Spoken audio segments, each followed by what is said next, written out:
Friends, मैं सी पुनीत चैन आपका स्वागत करता हूं आपके अपने यूट्यूब चैनल पर। दोस्तों, आज की वीडियो में मैं यहाँ पर मैं आपको बताने वाला हूं टीडीएस रिटर्न 24Q सैलरी की रिटर्न Q4 में। इसमें कुछ नई डिटेल्स की भी रिक्वायरमेंट आती है, तो आप इसको कैसे पोर्टल पर अपलोड करेंगे पूरा A to Z प्रोसेस मैं यहाँ पर बताने वाला हूँ। वीडियो को शेयर जरूर कीजिएगा। इससे पहले मैंने 26Q के रिगार्डिंग वीडियो अपलोड कर दिया था, लेकिन 24Q के रिगार्डिंग कुछ नए अपडेट्स हैं और उसमें Q4 के रिगार्डिंग आपको NIJ 2 भी भरने की रिक्वायरमेंट आती है। वीडियो को पूरा एंड तक देखिएगा। सबसे पहले हम इसके रिगार्डिंग फ्री यूटिलिटी जो कि गवर्नमेंट के द्वारा प्रोवाइड की गई है उसको डाउनलोड करेंगे। तो आप गूगल पर टाइप करेंगे TDS RPU डाउनलोड। ट्रेसिस की जो वेबसाइट है वो पूरी तरीके से बदल दी गई है। ट्रेसिस की वेबसाइट पर टैन कैसे रजिस्टर करना है, पैन कैसे रजिस्टर करना है, उसके अलावा चालान कैसे निकलेंगे, सब कुछ मैंने वीडियोज में बता दिया है। 26QB 26QC ये सारे फॉर्म सब बदल चुके हैं। 141 जल्दी आपकी जो TDS रिटर्न है ये वाले सारे फॉर्म्स जो है रिप्लेस हो जाएंगे, अब नए फॉर्म्स इसके आ जाएंगे। तो मैं इसके रिगार्डिंग नई वीडियो अपलोड करूंगा। ये बस आपकी जो है लास्ट रिटर्न जारी है फाइनेंशियल है 25-26 की TDS की सैलरी के रिगार्डिंग। इसका जो फॉर्म है वो भी चेंज हो गया है, यूटिलिटी भी इसके रिगार्डिंग नहीं आएगी। चालान की पेमेंट तो अभी से ही चेंज हो गया है स्टेटस। तो मैंने सारी वीडियो TDS के रिगार्डिंग अलग से प्लेलिस्ट बना दी है, आप उसमें देख सकते हैं। सबसे पहले हम इसको डाउनलोड कर लेंगे। 5.9 ये लेटेस्ट वर्जन है यूटिलिटी का। तो मैं इसको फिलहाल अभी डेस्कटॉप पर सेव कर रहा हूँ, हालांकि मेरे पास पहले से ऑलरेडी सेव है, पर फिर भी मैं आपको पूरा प्रोसेस स्टार्टिंग से बता रहा हूँ। ये एक WinZip फाइल है, WinRAR या WinZip आपके सिस्टम में इंस्टॉल होना जरूरी है। देन उसके बाद ये इनकम टैक्स की ऑफिशियल वेबसाइट है। तो देखिए TDS की रिटर्न आपकी फर्स्ट रिटर्न है या सेकंड रिटर्न है, कोई भी बाद वाली भी आपकी अगर रिटर्न है तो इनकम टैक्स की साइट पर आप उसको फाइल करते हैं। इसके लिए आप आधार OTP द्वारा भी फाइल कर सकते हैं, जो भी ऑथराइज पर्सन है। DSS चाहते हैं तो उसके द्वारा भी कर सकते हैं। सबसे पहले आप लॉगिन करेंगे अपने टैन नंबर के थ्रू, क्योंकि TDS की रिटर्न जो है टैन के थ्रू फाइल होती है और TCS की रिटर्न भी टैन के थ्रू ही फाइल होती है। तो यहाँ आपको अपना टैन नंबर डालना है। अगर आप पासवर्ड भूल गए तो फॉरगॉट कर सकते हैं। ईमेल आईडी मोबाइल नंबर पर OTP जाएंगे, उसके द्वारा फॉरगॉट कर लीजिएगा। लॉगिन करने के बाद आपके सामने एक पेज ओपन होगा। उसके बाद ये ईपे टैक्स का जो प्रोसीजर है वो भी पूरी तरीके से बदल दिया गया है। इसके लिए सेपरेट वीडियो में बना चुका हूँ। ईपे टैक्स पर जाकर दो ऑप्शन आपको देखने के लिए मिलेंगे। इसी तरीके से फाइल फॉर्म के रिगार्डिंग भी दो नए ऑप्शन मिलेंगे। फाइल फॉर्म पर आप जैसे क्लिक करेंगे तो यहाँ पर फ्रंट में आएगा इनकम टैक्स एक्ट 2025 और इनकम टैक्स एक्ट 1961। दो अलग अलग ऑप्शन यहाँ पर आपको देखने के लिए मिलने वाले हैं, और अदर एक्ट्स के रिगार्डिंग भी यहाँ पर ऑप्शन दिए गए हैं। जो हमारे फॉर्म है 26QB या 24QB, तो वो उसके रिगार्डिंग आपको सेलेक्ट करना होगा इनकम टैक्स एक्ट 1961। इसके बाद आपको जो है स्क्रॉल करना है, यहाँ पर क्लिक करना है 30 पर। लास्ट में आपको ऑप्शन देखने के लिए मिलेगा, इस पर फाइल पर क्लिक करेंगे। देन उसके बाद लास्ट के स्टार्ट डेट पर क्लिक कर लेना है। उसके बाद यहाँ से हम फॉर्म सेलेक्ट करेंगे 24Q। उसके बाद ईयर सेलेक्ट करेंगे तो 25-26। जो नए फॉर्म्स है वो भी इसी पर फाइल होंगे, लेकिन अभी उसके लिए फाइलिंग जो है अनेबल होगी। जैसे ही ये चीज़ें अनेबल होती है इसके रिगार्डिंग मैं सेपरेट वीडियो अपलोड करूँगा। फिर उसके बाद Q4 सेलेक्ट कर लेना है। उसके बाद यहाँ से रेगुलर सेलेक्ट करेंगे। उसके बाद यहाँ पर आपको अटैच करने का ऑप्शन दिया जाएगा, ठीक है। इसमें वो जो फाइल है वो हम क्रिएट करके FVU फाइल को यहाँ पर अपलोड करेंगे। अब जो यूटिलिटी है उसको मैं एक्सट्रैक्ट कर लेता हूँ। तो ये यूटिलिटी यहाँ पर प्रोवाइड की गई है, इसको आपको राइट क्लिक कर लेना है। एक्सट्रैक्ट फाइल पर क्लिक करके इसको आप एक्सट्रैक्ट कर लेंगे। वैसे ऑलरेडी ये मेरे सिस्टम में है, लेकिन फिर से आपको दिखा देता हूँ। तो अभी इसमें जो है आपको फाइल ओपन करनी है। TDS RPU फाइल है, इसमें आपको एक फाइल मिलेगी। वो फाइल पर आप क्लिक करेंगे। क्लिक करने के बाद जो यूटिलिटी है वो आपकी ओपन हो जाएगी। ये फ्री यूटिलिटी है, गवर्नमेंट के द्वारा प्रोवाइड की गई है। कुछ बेसिक डिटेल्स हम यहाँ पर एंटर करेंगे, उसके बाद हम जो है रिटर्न को फाइल कर पाएंगे, ठीक है। तो इसमें जो डाटा है वो आपका कॉपी हो जाता है। अगर आप चाहे तो पहले एक्सेल में पहले वर्किंग बना सकते हैं, डायरेक्ट चाहे तो डायरेक्ट भी अपलोड कर सकते हैं, ठीक है। अगर नंबर ऑफ एम्प्लॉइज़ के ऊपर डिपेंड करेगा ये आपको। दैन उसके बाद हम क्लिक करेंगे 24Q के बाद कंटिन्यू पर क्लिक कर देना है। क्लिक करने के बाद आपके सामने ये पेज ओपन होगा। इसमें पहले फॉर्म की डिटेल है, उसमें हम ईयर सेलेक्ट करेंगे। दैन उसके बाद क्वार्टर सेलेक्ट करना है आपको। Q4 सेलेक्ट करने के बाद ये जो यहाँ पर आपका एनेक्जर है ये एक्सटेंड हो जाएंगे। अब इसमें फ्रंट में तो कुछ बेसिक डिटेल्स की रिक्वायरमेंट आएगी। दैन उसके बाद चालान एंटर करेंगे। उसके बाद एनेक्जर 1 में डिडक्ट की डिटेल आएगी आपकी। उसके बाद एनेक्जर 2 में फर्दर एक्सटेंडेड डिटेल्स आएगी। तो हम ये सारी डिटेल्स यहाँ पर फीड करेंगे। अब इसके बाद सबसे पहले हम क्या करते हैं, जो इनकम टैक्स की हमारी साइट है उससे हम चालान डाउनलोड करेंगे। इसके लिए आपको ईपे टैक्स पर जाना है। यहाँ पर इनकम टैक्स 1961 कंटिन्यू पर क्लिक कर देना है। तो जो भी आपके चालान्स है वो यहाँ आपको दिखेंगे पेमेंट हिस्ट्री में। ये जो 3 डॉट्स दिए गए हैं इस पर आप क्लिक करके जो चालान है उसको डाउनलोड कर लीजिएगा। जितने भी आपके चालान है जो कि आपने इस वाले क्वार्टर यानी कि जन फेब मार्च के लिए फाइल जो है पे किए हुए हैं, ठीक है। तो 3 डॉट्स पर क्लिक कर लेना है, डाउनलोड पर क्लिक करके चालान को डाउनलोड कर लेना है और एक फोल्डर में सेव कर लेना है। उसके बाद हम चालान की CSI फाइल डाउनलोड करेंगे। तो उसके लिए हम पीरियड सेलेक्ट करेंगे। तो जैन से लेकर जो भी आपके चालान है वो अगर आपने अभी फाइल कर दिया अभी तक के, तो इस तरीके से आप सेलेक्ट कर लेंगे।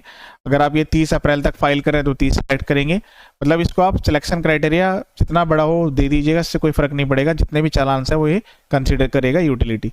डाउनलोड पर क्लिक कर लेना है। ये CSI फाइल भी फिलहाल मैं भी एक फोल्डर बना लेता हूँ डेस्कटॉप पर ही, तो आपको भी सारे के सारे जो डॉक्यूमेंट्स हैं वो जो भी हम यहाँ पर वर्किंग कर रहे हैं उसको एक जगह पर सेव कर लेना है, ताकि आपको जो है बाद में कोई दिक्कत ना हो जब आपकी फाइल ये जनरेट हो जाएगी, क्योंकि रिकॉर्ड्स आपके पास मेंटेन होना जरूरी है। ठीक है, तो ये फाइल हमने डाउनलोड कर ली। अब हम बेसिक डिटेल्स एंटर करेंगे, वो मैं बता देता हूँ। सबसे पहले यहाँ पर आपको एंटिटी का टैन नंबर लिखना है, उसके बाद एंटिटी का पैन नंबर लिखना है, दैन उसके बाद यहाँ पर टाइप ऑफ जो भी आपकी एंटिटी है वो आप सेलेक्ट कर लेंगे। उसके बाद फर्म का जो भी आपका नेम है वो लिख देंगे। अगर प्रोप्राइटर है तो फिर इंडिविजुअल लिख देंगे, इंडिविजुअल HUF को भी ऑप्शन दिया गया है, फर्म को भी ऑप्शन दिया गया है, तो प्रोप्राइटर फर्म के लिए आप ये भी यहाँ एंटर कर सकते हैं। दैन उसके बाद अगर आपकी कोई ब्रांच है तो यस करेंगे, वैसे ब्रांच की कोई डिटेल नहीं देनी, बस इसमें यस और नो आपको एंटर करने की रिक्वायरमेंट आएगी, तो आप एंटर कर दीजिएगा। उसके बाद आपको एड्रेस एंटर करना है, तो जो स्टार वाले फील्ड्स हैं मैंडेटरी है, पूरा प्रॉपर एड्रेस यहाँ एंटर करेंगे। दैन उसके बाद ईमेल आईडी मोबाइल नंबर, तो जो भी एंटिटी है उसके regarding email ID mobile number है वो एंटर कर देंगे। आपसे पूछा जाएगा कि लास्ट रिटर्न से आपका एड्रेस चेंज है क्या, यस और नो, ये पर्सन स्पेसिफिक है, यहाँ पर नो है।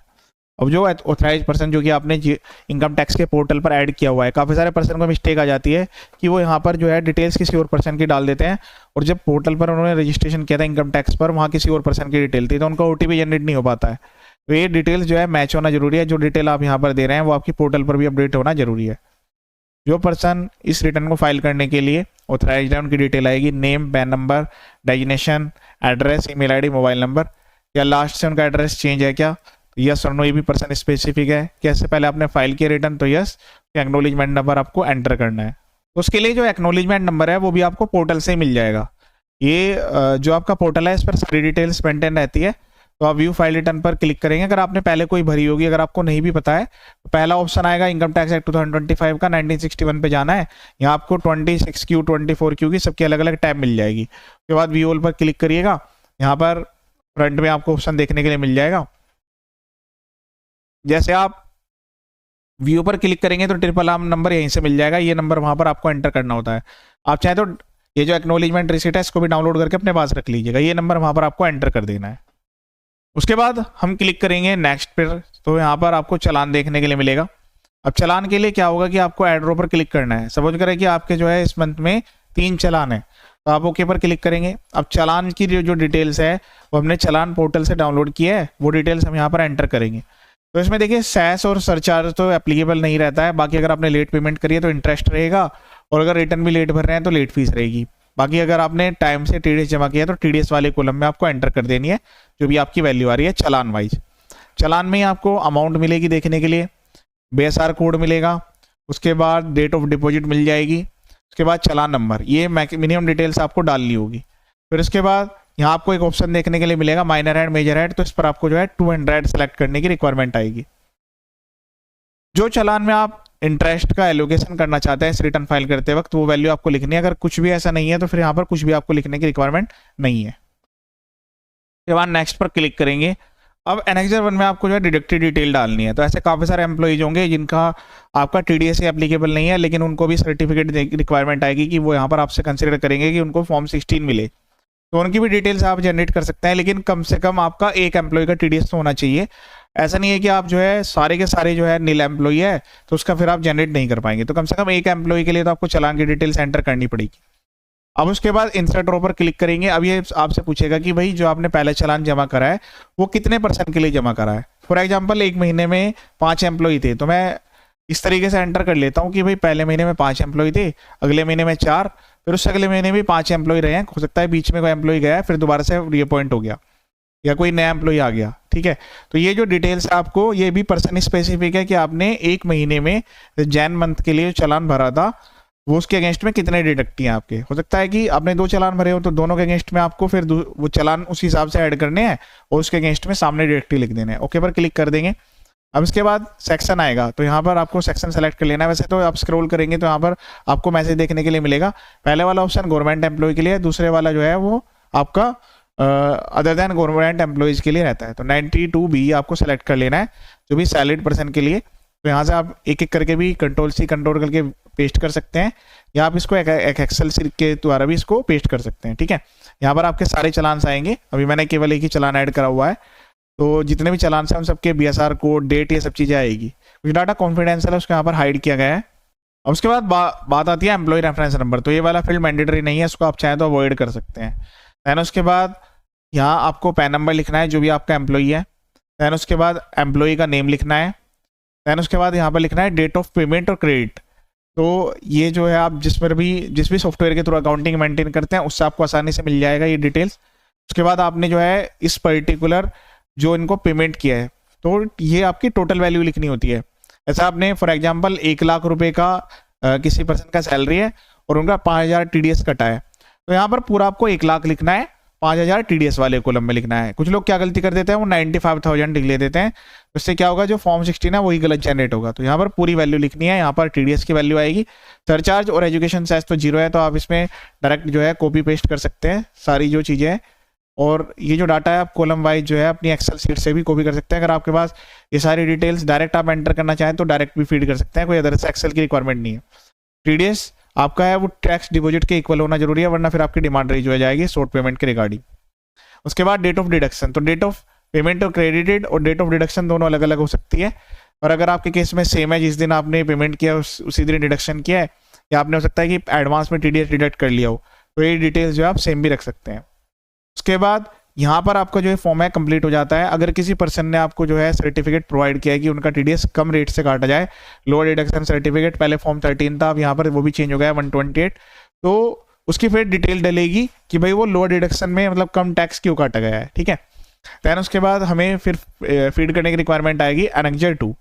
अब एनेक्जर 2 में भी हमें जो है यहाँ पर रो ऐड करने की रिक्वायरमेंट आएगी। तो ये आपसे पूछेगा कि भाई आपको कितनी रो ऐड करनी है।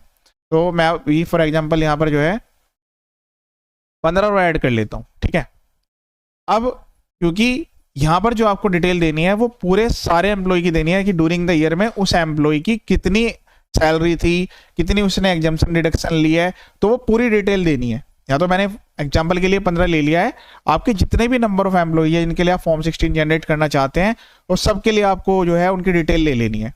उनका सबसे पहले पैन नंबर एंटर करना है, दैन उसके बाद नेम ऑफ एम्प्लॉय वो एंटर करने की रिक्वायरमेंट आएगी। उसके बाद ये आपसे पूछेगा कि भाई आप जो है जो इसकी डेट ऑफ ज्वाइनिंग थी वो क्या थी, मतलब ये किस डेट से ये जो एम्प्लॉयर है जो इनका TDS डिडक्ट कर रहे हैं उनके पास ये काम कर रहे हैं। ठीक है, तो ये भी पर्सन स्पेसिफिक है, हर पर्सन की आपको जो है ये चेक करनी पड़ेगी कि उसकी जो डेट है अपॉइंटमेंट की वो क्या थी। फिर उसके बाद आएगा कि भाई इस फाइनेंशियल ईयर में वो किस डेट से किस डेट तक आपके पास रहे हैं। तो अगर कोई पर्सन अभी तक छोड़ के नहीं गया मार्च तक, तो 31 मार्च आ जाएगी सबके केस में। लेकिन अगर कोई पर्सन ऐसा है जो कि बीच में चला गया है, तो फिर उसकी वही वाली डेट आएगी। मतलब यहाँ आपको डेट देनी है कि इस पर्टिकुलर एम्प्लॉय, इसका पैन नंबर है, ये आपके पास कब से कब तक की एम्प्लॉयड रहा था, ये डिटेल आपको देनी होगी।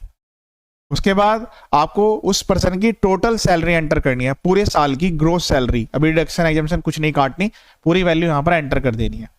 उसके बाद आप जो है सेक्शन 16(2) और 3 के सबसेक्शन 3 के अकॉर्डिंग जो डिडक्शन अलाउड है, अगर आप उसको अलाउ कराना चाहते हैं कि भाई आपने उनको स्पेशल डिडक्शन प्रोवाइड किया है, तो फिर उनकी वैल्यू एंटर होगी। अगर नहीं है तो फिर 0 तो आपको एंटर करना होगा, मतलब इसमें जो है डिटेल्स तो आपको एंटर करने की रिक्वायरमेंट आएगी। दैन उसके बाद ये सारी चीज़ें एडजस्टमेंट होने के बाद, मतलब टोटल सैलरी में से ये डिडक्शन होने के बाद उसकी जो टोटल सैलरी है वो आपको इस वाले कॉलम में देखने के लिए मिल जाएगी। अब इसके बाद जो है आप अगर वो पर्सन अपनी इनकम टैक्स रिटर्न फाइल कर रहा है ओल्ड टैक्स रिजीम में, न्यू टैक्स रिजीम में, दोनों ही केस में अगर वो उसने कोई होम लोन लिया हुआ है, उसके वो इंटरेस्ट की बात करता है कि उन्होंने इंटरेस्ट यहाँ पर पे किया हुआ है, तो वो वैल्यू आप यहाँ पर एंटर करेंगे। ठीक है, जो भी उसका लॉस आ रहा होगा, मतलब जो भी वैल्यू है, जैसे फॉर एग्जाम्पल किसी ने 1 लाख रुपए का इंटरेस्ट पे किया हुआ है, तो वो डिटेल्स आपको यहाँ एंटर करने की रिक्वायरमेंट आएगी। ठीक है, तो इस वाली टोटल वैल्यू में से वो इंटरेस्ट लेस होगा, लेस होने के बाद ये वैल्यू आपको यहाँ पर देखने के लिए मिलेगी। ठीक है, तो इसके अंदर में क्या है कि जैसे फॉर एग्जांपल आपका 1 लाख रुपए का है, तो आप जो है इस तरीके से माइनस के साथ ये वैल्यू यहाँ एंटर कर देंगे। ठीक है, फॉर एग्जांपल यहाँ आपकी जो टोटल वैल्यू है, अभी मैं इसको 12 लाख ले लेता हूँ, और new tax regime old tax regime में दोनों में अलग अलग डिडक्शन अलाउड है, वो आपको एक बार ध्यान रखना होगा। दैन उसके बाद इसके बाद आपको जो डिडक्शन है वो अब एंटर करने की डिटेल आएगी।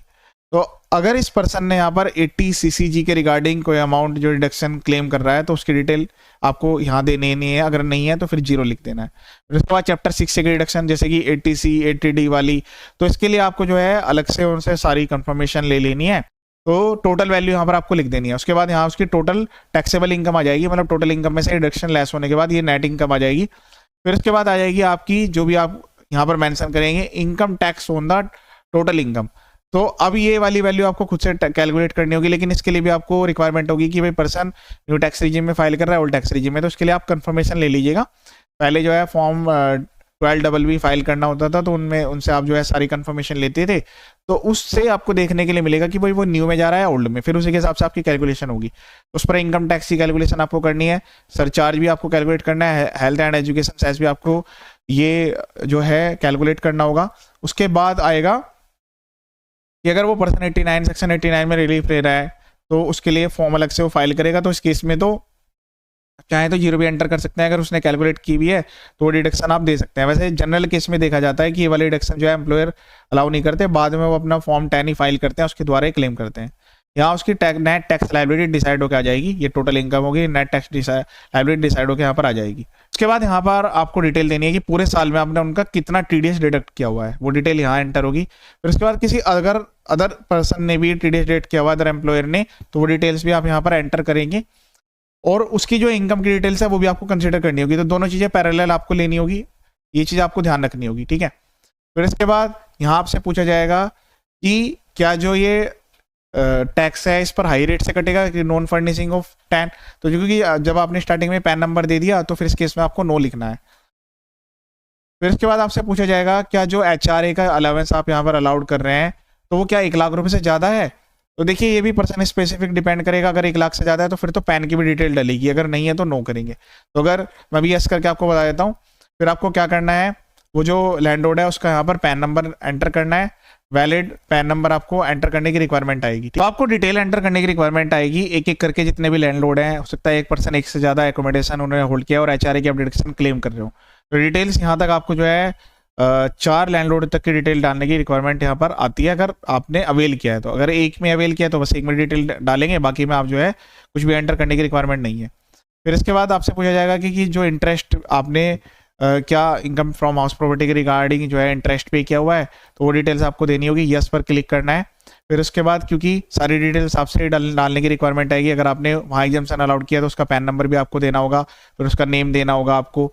तो इस तरीके से आपको जो है वैल्यू देने की रिक्वायरमेंट आएगी, ठीक है।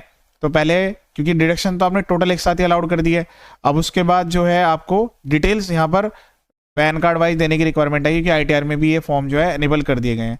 तो इसमें भी अलग अलग लैंडर्स की डिटेल्स आप एंटर कर सकते हैं और 4 लैंडर तक की डिटेल ही आपको अलाउड करता है फॉर्म। जैसे 4 लैंडलॉर्ड HRA के रिगार्डिंग है, ऐसे 24B के रिगार्डिंग भी 4 लैंडर्स तक की डिटेल आप यहाँ पर एंटर कर सकते हैं।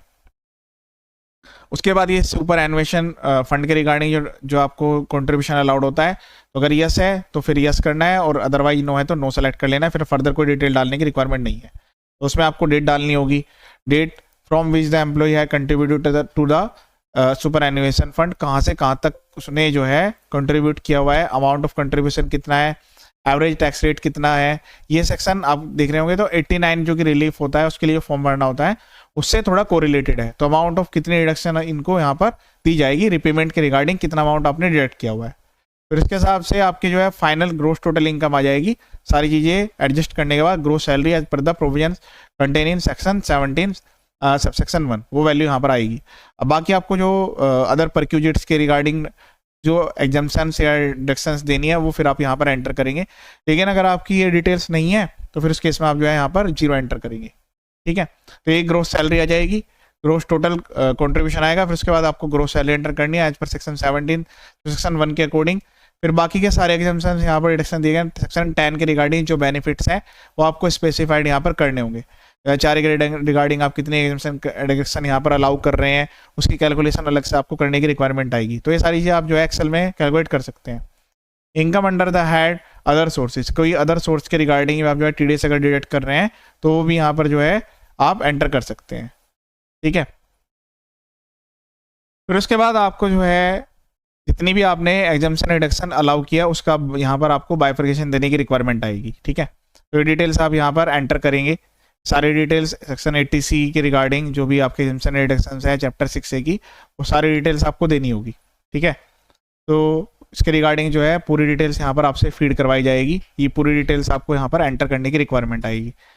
और ध्यान रहे आपको सारे एविडेंस रखने हैं एज एन एम्प्लॉयर, कहीं ऐसा ना हो कि आपने जो है किसी भी डिडक्शन को अलाउड कर दिया बिना किसी डॉक्यूमेंट के बेस पर, तो आपको काफ़ी प्रॉब्लम आ सकती है। तो इसमें सेक्शन 80 के रिगार्डिंग सारी एग्जाम्पशंस जो भी एम्प्लॉय क्लेम करते हैं अपनी ITR में वो ऑलमोस्ट सभी अलाउड की गई है, तो वो आपको जो है चेक करनी होगी, उसके बाद यहाँ पर एंटर करने की रिक्वायरमेंट आ जाएगी। 87A की रिबेट जो कि अलाउड होती है क्योंकि स्टैंडर्ड डिडक्शन भी मिलती है एम्प्लॉय को। अगर आप न्यू टैक्स रिजीम की बात करें तो 75,000 रुपये की स्टैंडर्ड डिडक्शन दी जाती है और ओल्ड टैक्स रिजीम में 50,000 रुपये की स्टैंडर्ड डिडक्शन है। तो उसको इंक्लूड करते हुए आपको जो है 87A की रिबेट खुद से कैलकुलेट करनी होगी।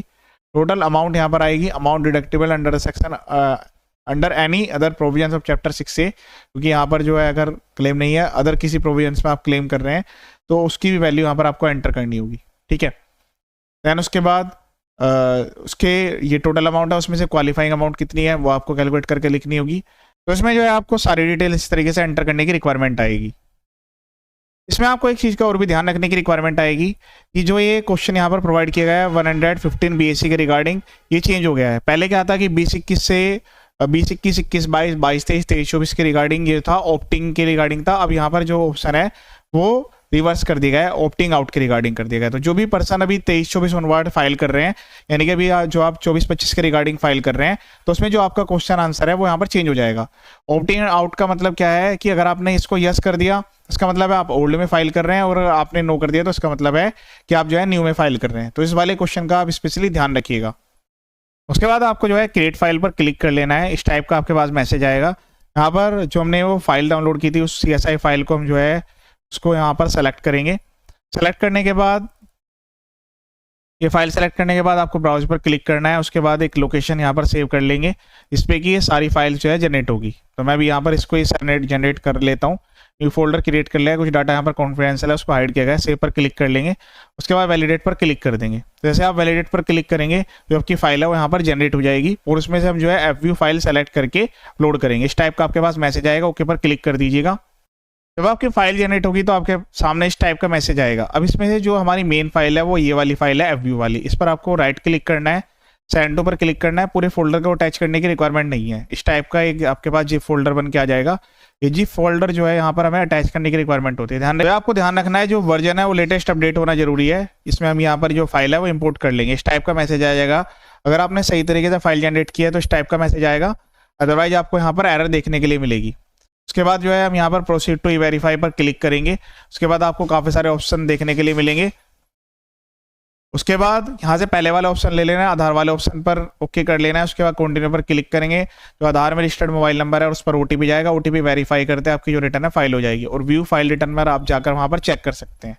मैंने आपको कंप्लीट प्रोसेस बता दिया, फिर भी अगर आपको कोई प्रॉब्लम आती है तो आप जो है कमेंट कर सकते हैं। यहाँ पर काफ़ी सारे वीडियोज अवेलेबल है GST और इनकम टैक्स के। चैनल का पर्पज फुली एजुकेशनल है, काफ़ी सारे वीडियोज मैं ऑलरेडी अपलोड करने वाला हूँ। चैनल का पर्पज फुली एजुकेशनल है, वीडियोज को शेयर जरूर करें। ये वीडियो देखने के लिए थैंक यू सो मच।